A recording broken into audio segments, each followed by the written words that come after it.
Hi, I'm Perry Black. On this Second Chance Youth Ranch TV show, we have a very special friend, Judge Joseph Wood, the chairman of the Republican Party of the state of Arkansas. So don't go away. We'll be right back with the judge.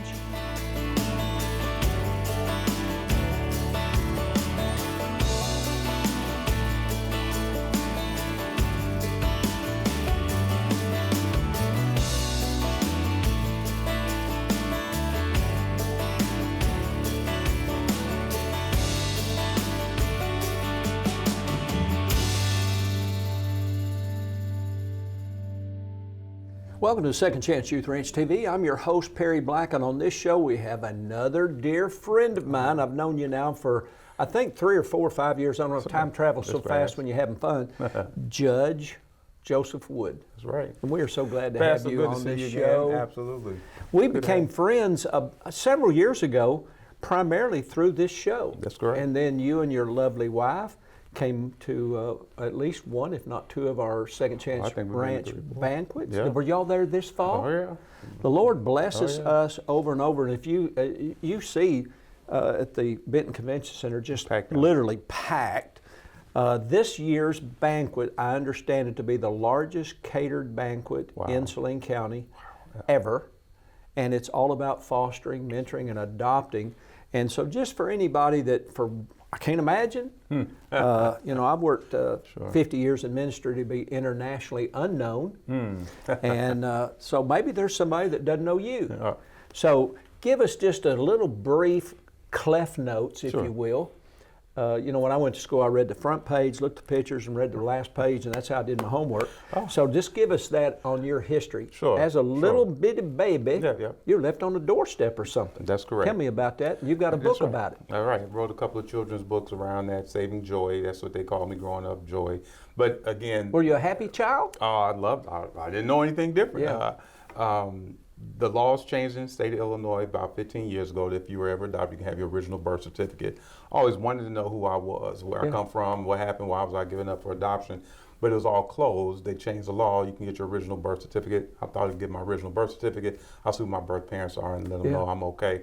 Come to find out, I didn't have a birth certificate. And I had a foundling certificate of birth, which says you were abandoned, you were found. And it blew me away. I ended up doing some research, trying to figure out found where, and they had the address and the person who found me, and I ended up finding the guy, and he recounts the story. He was going to work one night, and there was a box in front of his apartment complex with a blanket movement. He took his foot to move the blanket. Who put you there, Mom? It had to be, we don't know, but we think it's Mom. You were too young to know. I was too small. So you never found out. We never found out. You were left on a doorstep. I think it was a snowy night. Snowy, winter, cold, and snow and ice. And the gentleman that found Caesar you Johnson. Was working the night shift. He was night shift supervisor. Mr. Johnson. Caesar Johnson. And he came out the door, and there's the proverbial baby in a box. That's right. Kind of like Moses, huh? It's in a basket. He was. I was in the box, and he brought me in, caught the police. They took me to an orphanage, and I found him.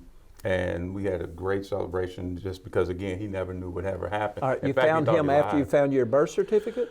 No, still never found a birth certificate, but because on that foundling certificate had his name, his address, and they had the doctor who took me to the orphanage. How many years ago was that? That was 15 years ago that I found him. He's since passed away at 86. Wow. But his family still connects because they always heard the story about this baby that he found. Did he stay connected to you as you were growing and maturing? He had no idea. In fact, he was surprised I was alive because it was so cold and cold as snow and ice outside. Yeah. And when I reached out to him, he was like, "Oh, I can't believe you're alive. Oh my word, I'd love to meet you." And so that's what were you doing professionally 15 years ago when you actually located him? Because I'm just wondering. I was Deputy Secretary of State at that time. Yeah, so he had to be. That's hard for me to grasp. Here's a man who found you, took you to the orphanage, and 15 years ago when he was in his 80s, I guess. Yeah, he died at 86, so he'd been late 70s. Yeah.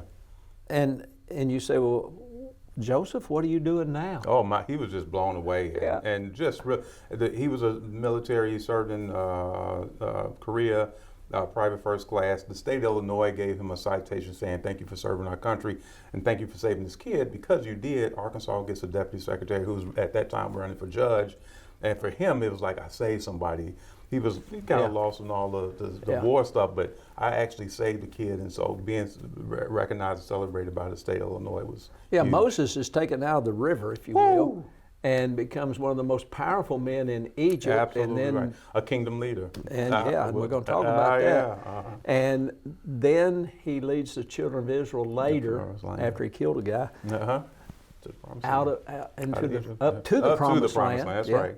So it's amazing. So what it tells our viewers, what's meant for our harm, God will turn for our good. That's correct. And how did you process that as you began to learn your beginning? Sure.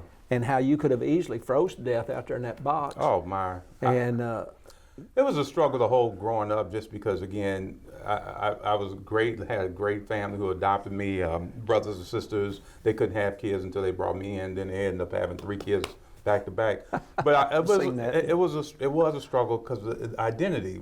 You know, when you know who your folks are, you don't think about it. When you don't know, and you walk in the store and you see somebody, I wonder could that be? And you know, you get married and people say, "Man, you and your wife look like brothers and sisters." Don't say that because it may be my sister. I don't know, right? Medical. My whole life, I had never had medical history. And I've had you on the show before, and we've talked other times. What's your birthday? The day I celebrate is the day I was found. So on this foundling certificate, they say you were found on this day, March 20th. I said, stop. That's my birthday. They said, no, that's just the day you were found. Yeah. So I celebrate my found day, October 26, 1972, when you found Jesus. Jesus found me. Yeah. Somebody said they found Jesus. I said, no, he wasn't lost, I was. Oh, that's exactly right. Yeah. So has it, as you've matured in your life and profession, has it given special significance to your value and your purpose and destiny? I think my relationship with the Lord became that much bigger because when did that begin? And I got married in 92, so 91 is when I got saved. But it was at that time he said, "You've been searching for your earthly parents, your earthly father, but I've been with you the whole time. I'll be a father to you." And so it just opened me up. And he has walked through the tears, through everything. He said, "I'll never leave and forsake." The theme of our banquet is, and many of our prints on shirts is, faithful to the fatherless. That's exactly right. And so how has him being faithful to you, the fatherless, how have you now, as a father, how's that impacted you and your dynamic with your wife and family? I'll give you a quick snippet. Valentine's Day was on. 55 seconds, take your time. Valentine's Day was on Saturday. Saturday, yeah. My oldest daughter and my granddaughter flew in to visit with their father, with their grandpa, daddy. And the granddaughter never knew this, but my oldest daughter, my other 2 daughters, my wife, every Valentine's Day, I get up early, I make heart-shaped pancakes or waffle-shaped, heart-shaped waffles, flowers, roses, candy. And so she comes down the stairs and she sees all these roses and candy on the table. But that's what her mother got all the way until she got married. Now her husband, it's on him to do that. But that's what I do for her. But again, I am more intentional about being a daddy. Be a present dad. That's right. This show's on the air to help you, help us, help dads and help families and help children in waiting, in foster care, and those looking for a forever family. We're going to take a break. We'll be right back with Judge Wood. A mission field around you is filled with young hearts needing a forever family. And at Second Chance Youth Ranch, our team is committed to providing healthy, stable, loving homes and families to hurting children in the Arkansas foster care system and those up for adoption. Please contact us if you feel the tug at your heart to help foster or adopt, and find out the steps you could take to help fulfill a child's lifelong dream. Maybe you can't foster or adopt, but you could help. The need for thousands of children in the system is staggering. But with the help of faithful partners and business alliances, we are meeting those needs right now. Would you help us make a difference? Every gift, regardless of size, impacts a child's life directly and helps provide for a home in the gap right now. Visit the Second Chance Youth Ranch website at 2CYR.org to read more, watch the stories, and to make a contribution for a hurting child's care. Monthly partners are needed, so please contact us right away. And as you partner with this ministry, You are partnering with the Heavenly Father that has promised to be Father to the fatherless. God bless you for helping Second Chance Youth Ranch. Welcome back to Second Chance Youth Ranch TV. Our special guest, Judge Joseph Wood, who's not technically a judge anymore, but once a judge, always a judge. Hey, they call me that 3 different days. So now some people say biblically we're not to judge people, but you are a judge. You've been a judge. You get to do it legally. We can check the fruit of the tree, right? We can be Now, fruit inspectors. but since you still are referred to often as a judge, now technically when I think of a judge, I think about a courtroom, but that's not the kind of judge you are. No, I was a county judge. So, and we did have quorum court, and so that is the judge's, the county judge's courtroom, and so a few times a week, a few times a month, you get together and you have court. You talk about the county's business. You grew up in Illinois?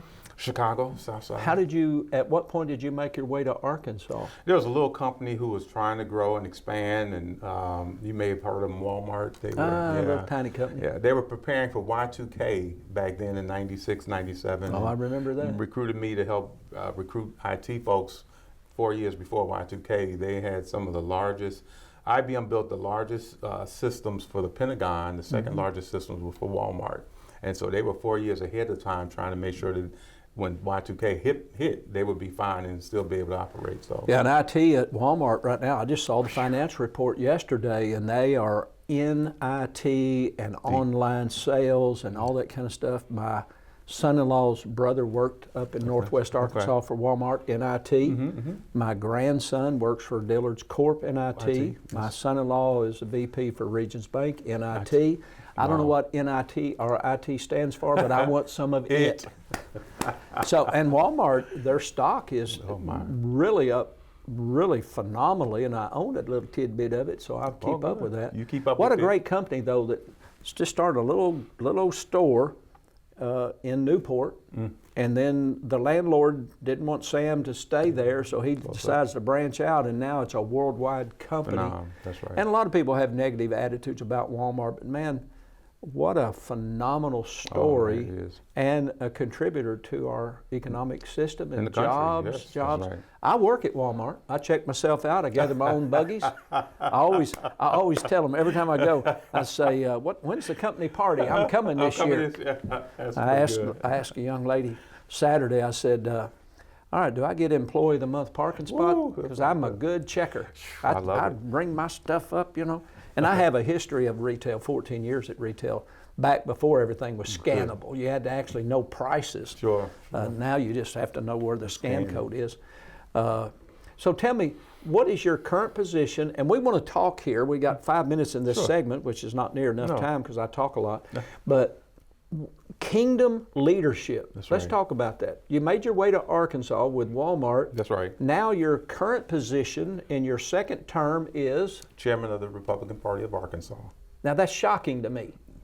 That's shocking to me because a lot of times Republicans, and I grew up thinking this, Republicans are just rich people. Supposedly, but they're not. I mean, they're all people, and Democrats are supposedly, 90% of 95% of black people are supposed to be Democrats, and I was until 1988. And I was too. Uh-huh. I grew up in Arkansas. Yeah. Faubus, and it was you got a D, you got a vote. That's it. And I was at 12th and Lewis Safeway store back in the day, and Jimmy Carter, born again Baptist Christian, and this California guy that was basically a B-rated movie actor named Ronald Reagan, and they were who was a Democrat, who just became a Republican at that time. Yeah. And both of them professed Jesus Christ, and so I'm looking above the time clock while I'm getting ready to clock in, and there's the Republican platform with Reagan, and there's the Jimmy Carter and the Democratic platform, and I was reading this, and I was always voted Democrat, and I went, well, Jimmy Carter, I voted for him. I'm not that, I'm not that, I'm not that, I'm not that, and I got over here and I went, I'm that, oh my, I said to myself, oh my, Right. I think I'm a Republican. That's exactly what I did. I was so That's disappointed. Exactly right. Yes, that's exactly right. That was so I'm the chairman of the Republican Party of Arkansas. What does my that mean? second What do you term. do? So I work with all 75 counties as they start looking at elections. So we want to see Republicans get elected. That's You don't our get major criticized, focus. do you? Oh my, just a little bit. But again, Arkansas has transformed over the past 15 years, has become pretty much a pretty deep red Republican conservative state. Actually balance a budget. Yeah, yeah. Isn't that a unique idea? Most states have that now in their constitution that Yeah. you have to balance the budget. We wish that the federal government could learn something like that, but they would never vote to do something like that. So why do we need leadership, kingdom leadership in? Well, I would start with first what would be kingdom leadership, and I think you take both words, kingdom. That was as a believer, it's Christian leaders. Christians have been called to be salt and light. Yeah. And we've been called to go forth. What's the Bible say when salt loses its saltiness? Ooh. What's it good for? Nothing. Nothing. That's right. I grew up on a hog farm. It says the dung hill in one translation. See, wow. I call it the manure pile. See, that's right. That if you don't have salt, and if you understand growing up in the country, right. we would salt the ham, we'd salt the bacon, we'd salt the pork. That's right.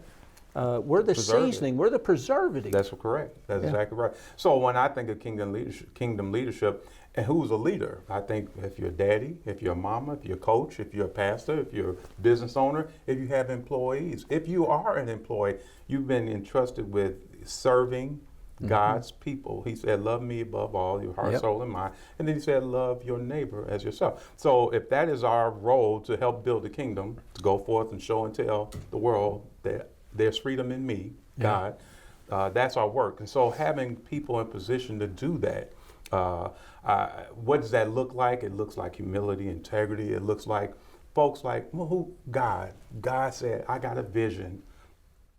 I have tools and talents that I'm gonna give folks. I have a plan, and then you got to go. So but that's we talk not about just. Moses. But that's not just for within the four walls of the church, is it? It doesn't help it because you've got them all there. Christians have no business in politics. How many times you hear that? You got 1 minute and 2 seconds to straighten us all out. Help us out. Yeah. Why Christians in politics? In particular in the U.S., when you go back and look at the Black Robe Regiment. Yes. But, I mean, it was believers who said, we're not going to be preaching. I need the men in the church to suit up. We're going to go into battle because we were fighting for freedom. We're fighting for what God. The reason why we didn't come here, hey, George, we need you to be a king. He said, no, we could have stayed in England for that. No, we want to be able to have folks to live free and worship how they will. It was never a separation. It was making sure the government didn't tell us how to worship, but we came so we can. And so I think there is a misnomer to say that there's a separation. Yeah. And we need believers. We need believers in all walks of life. Took the words of Jefferson out of context. That's correct. And have now twisted it. Yet the very people say separation of church and state will go to a church to vote. Absolutely right. We're going to take a brief break, watch this Project Zero video, and we'll be right back.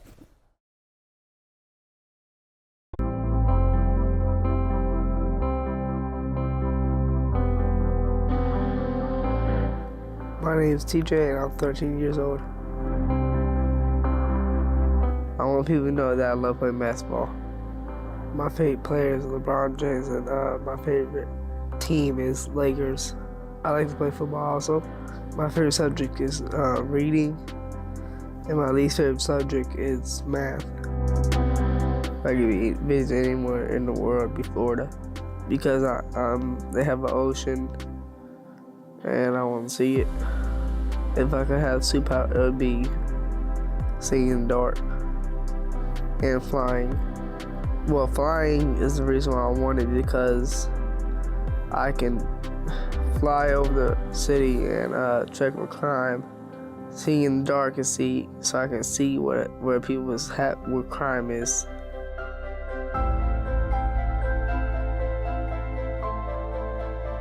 You said you do want to be adopted? Yes. Can you tell me why you want to be adopted? Because I don't like being at CYS because I get into too many fights. What I want to live in is a city. Let me ask, what does the word family mean to you? Family's like like nobody gets left behind, and I don't know what else. I would do a lot better if I was in a family, because I help people a lot.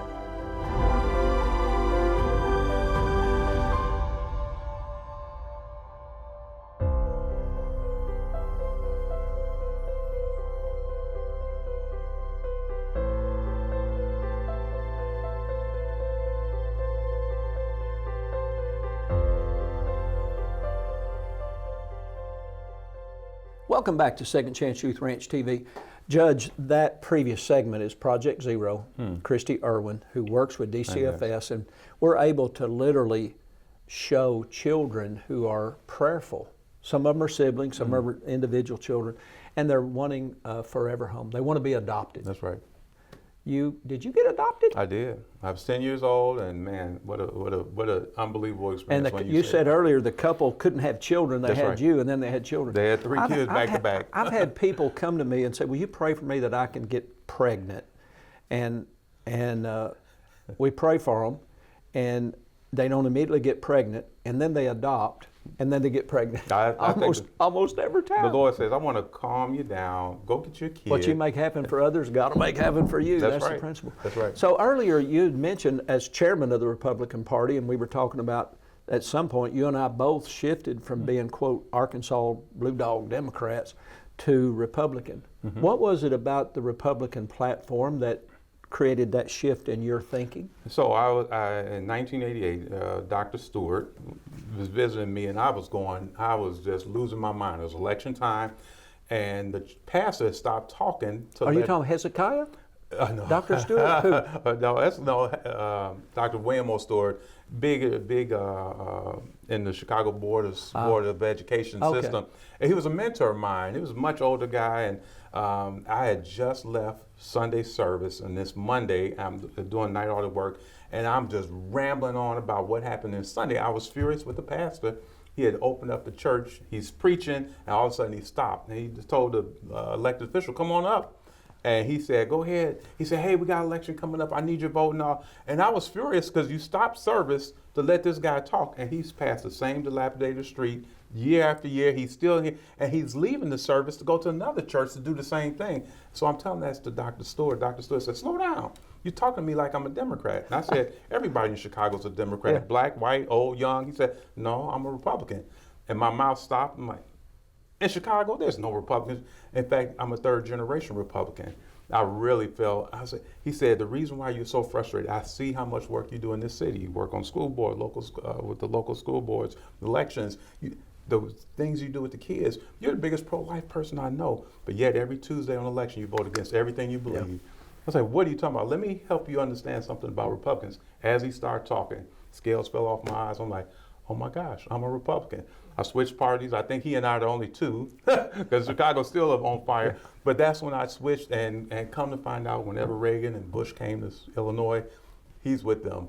I would have never known that because I wasn't a Republican. Now I'm seeing this guy, I'm thinking, wow, the work he's done. So that is the real, first of all, God, the truth and belief in God and life, the sanctity of life. Yeah, it's kind of hard. It's kind of hard to jostle that.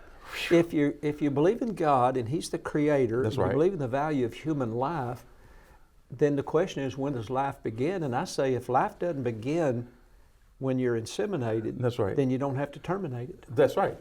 That's exactly right. So it's so simple to me. But you got another side that says no. Yeah. I just don't. I can't reconcile that. And so when you boo God, you don't want God in your platform, and you're a biggest proponent of aborting life. I just can't. We can't have a discussion, because you could, if you're feminist and you really about women's rights, you've aborted 66 million. Let's say half of them were women. Yeah. You could have run the world by this point if you didn't abort them. But well, anyway, this show is on the air to help people understand the sanctity of life. That's right.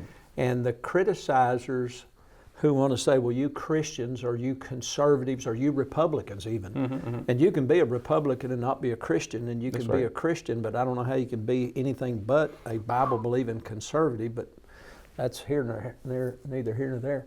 But you only want to control a woman's body and prevent her from having this medical care called killing a baby. And I'm like, but we don't stop. We want a woman to have the child. That's right. And if she can't care for it, we as a Christian community will take that responsibility and help right. find an adoptive home. That's That's right. what we do, working with organizations in the state. And if they choose to have the baby, help them. That's correct. And I saw the founder of 700 Club, Pat Robertson, said many, many, many years ago in the early 80s, if every church in America would support, I think he said 5. I started saying it, but I think he said 5 needy families, there'd be no need for government assistance. Wow. That's how many churches That's there right. are. That's right. And Wow. if every church would adopt, mentor, support, help There'd be no pregnancy kids crisis waiting. centers, maternity homes, That's right. and be engaged. People say, yeah, but politics has no place in the church. Well, who determines the speed limit? Who determines the law That's of what is illegal? That's right. The legislature. That's right. And somebody said one time, and I quote myself, and I'm quoting somebody else, when good people do nothing, tyranny reigns. That's and right. I actually had a young guy, 26, ask me, well, what is tyranny? Wow. Wow. You don't know what That's tyranny right. is? That's right. We're not teaching that. So tell us, we got 2 minutes. Yes.